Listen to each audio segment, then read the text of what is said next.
तो चलिए दोस्तों हम चैप्टर 7 की ओर बढ़ते हैं। देखिए चैप्टर 7 क्या है, नीति श्लोका इस पाठ का नाम है।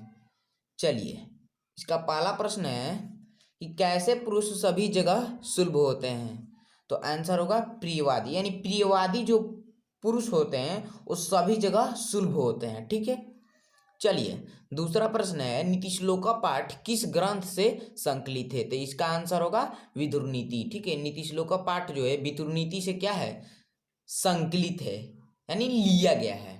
ठीक है, तीसरा प्रश्न है कि विदुर नीति किस ग्रंथ का अंश है। ठीक है, तो महाभारत का ये जो विदुर नीति है, विदुर नीति किस ग्रंथ का अंश है, महाभारत का ये अंश है विदुर नीति। ठीक है, चौथा प्रश्न है कि धर्म की रक्षा किससे होती है। तो धर्म की रक्षा किससे होती है, सत्य से। सत्य से किसकी रक्षा होती है, धर्म की। धर्म की रक्षा किससे होती है, तो सत्य से। चलिए पांचवा प्रश्न है किससे कुल की रक्षा होती है। तो व्यवहार यानी ब्रिटेन, इससे क्या होती है कि व्यवहार से कुल की रक्षा होती है। ठीक है, सातवां प्रश्न है छठवां प्रश्न है बिना बुलाए कौन आता है। तो इसका आंसर होगा मूर्ख, यानी बिना बुलाए मूर्ख आता है। ठीक है, चलिए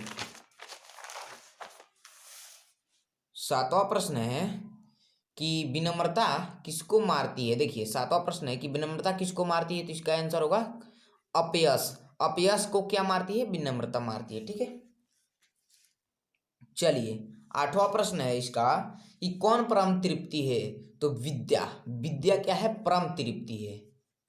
चलिए नौवां प्रश्न है कि नर्क के कितने दरवाजे हैं। तो 3, यानी तरिया। नर्क के कितने दरवाजे हैं, 3 दरवाजे हैं। ठीक है, चलिए ये हो गया विदुर नीति के रचनाकार कौन है। तो विदुर। 10वां का प्रश्न है कि विदुर नीति के रचनाकार कौन है। तो इसका आंसर होगा विदुर। ठीक है, 11वां प्रश्न है कि घर की लक्ष्मी कौन होती है। तो स्त्री घर की क्या होती है, लक्ष्मी होती है। चलिए 12 नंबर प्रश्न है कि क्षमा किसको मारती है। तो क्षमा जो है क्रोध को मारती है। चलिए 13 नंबर प्रश्न है कि मूर्ख किस पर विश्वास करता है। तो मूर्ख अविश्वासी पर विश्वास करता है। ठीक है, चलिए 7 चैप्टर क्या हुआ, द इंड हो गया, 7 चैप्टर समाप्त। चलिए हम इस वीडियो में 8 चैप्टर को देख लेते हैं। चलिए देखिए इसका नाम है 8 पाठ का करमवीर कथा। बहुत अच्छा है यह पाठ।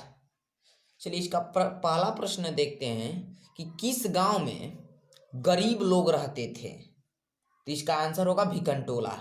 भिखनटोला जो गांव था उसमें बहुत ज़्यादा गरीब लोग रहते थे। ठीक है, चलिए दूसरा प्रश्न है करमवीर राम परवेश राम के परिवार के सदस्यों की कुल संख्या कितनी थी। तो 4 थी। ठीक है, 2 भाई बहन थे और माता पिता थे, 4। ठीक है, देखिए यहाँ पे आ गया तीसरा प्रश्न है कि राम परवेश भाई बहन कितने थे, 2। अभी ना बताएं, 2। ठीक है, चलिए चौथा प्रश्न है भिखनटोला किस राज्य में है। तो इसका आंसर होगा बिहार, यानी जो भिखनटोला है बिहार राज्य में स्थित है।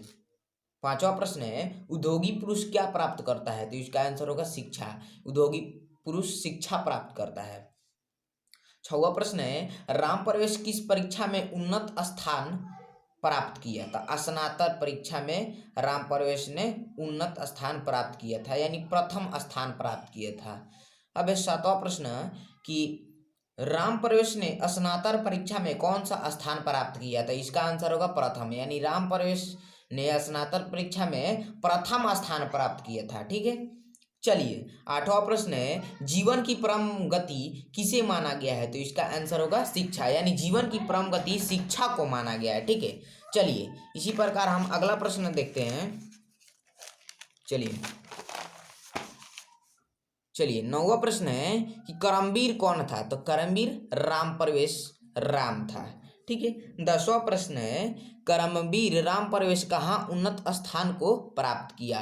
तो इसका आंसर होगा केंद्र लोक सेवा परीक्षा में करमवीर ने करमवीर ने उन्नत स्थान प्राप्त किया था।